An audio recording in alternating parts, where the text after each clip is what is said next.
CWJ நீங்க நம்ம என்ன பார்க்க போறோம் அப்படினா டைரக்ஷன் சம்ம எப்படி ஈஸியா சால்வ் பண்றது அப்படிங்கறத இந்த வீடியோல பார்க்கலாம். இந்த क्वेश्चन வந்து பாத்தீங்க அப்படினா எல்லாரும் என்ன பண்ணுவீங்க அப்படினா டயகிராம் போட்டு தான் சால்வ் பண்ணுவீங்க. சோ எக்ஸாம்ல வந்து நம்ம டயகிராம் போட்டு சால்வ் பண்ணும்போது டைம் வந்து அதிகமா வந்து தேவைப்படும். சோ இது வந்து எப்படி ஈஸியா சால்வ் பண்றதுன்றத பார்க்கலாம். ஃபர்ஸ்ட் இந்த மாதிரி क्वेश्चन கேட்டாங்க அப்படினா ரைட் லெஃப்ட் வந்து அண்டர்லைன் பண்ணனும். செகண்ட் வந்துட்டு என்ன பண்ணனும் அப்படினா அந்த ரைட் லெஃப்ட் எடுத்து எழுதலாம். எவ்வளவு லெஃப்ட் இருக்கு அப்படினா 3 லெஃப்ட் இருக்கு, அப்புறம் ஒரு ரைட் இருக்கு, அப்புறம் ஒரு லெஃப்ட் இருக்கு. இதோட ட்ரிக் என்ன அப்படினா இது சேம் டைரக்ஷன் இருந்தா ப்ளஸ் பண்ணிக்கணும், ஆப்போசிட் டைரக்ஷன் இருந்தா மைனஸ் பண்ணி. சேம் டைரக்ஷன் அப்படினா ரைட் இருந்தா ப்ளஸ் பண்ணிக்கோ, லெஃப்ட் அப்படினு இருந்துச்சு அப்படினா ரைட்டோ லெஃப்ட் இருந்துச்சு அப்படினா ப்ளஸ் பண்ணிக்கணும். ஒரு ரைட் ஒரு லெஃப்ட் இருந்துச்சு அப்படினா அதை வந்து கேன்சல் பண்ணிக்கணும்.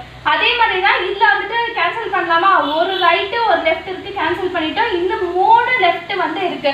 இப்போ இவர் என்ன டைரக்ஷன்ல இருக்காரு, நார்த் டைரக்ஷன்ல இருந்து நான் சேம் டைரக்ஷன் வந்தா ப்ளஸ் பண்ண சொல்லியிருக்கேன். நார்த் டைரக்ஷன்ல இருந்து 3 லெஃப்ட் வந்து ப்ளஸ் பண்ணுங்க, ஆன்சர் வந்து லெஃப்ட் அப்படிங்கும் போது வந்து ஆன்டி கிளாக்வைஸ் டைரக்ஷன். ஓகேவா, நார்த்ல இருந்து ஒரு லெஃப்ட் எடுத்தா வெஸ்ட்டுக்கு வந்துடுவாரு, இன்னொரு லெஃப்ட் எடுக்கும்போது ஃபர்ஸ்ட் லெஃப்ட் வந்து முடிஞ்சது, இன்னொரு லெஃப்ட் எடுக்கும்போது சவுத்துக்கு வந்துடுவாரு, செகண்ட் லெஃப்ட் முடிஞ்சது, இன்னொரு லெஃப்ட் எடுக்கும்போது ஈஸ்ட்டுக்கு வந்துடுவாரு. நம்மளோட ஆன்சர் என்ன அப்படின்னா ஈஸ்ட் தான் நம்மளோட ஆன்சர்.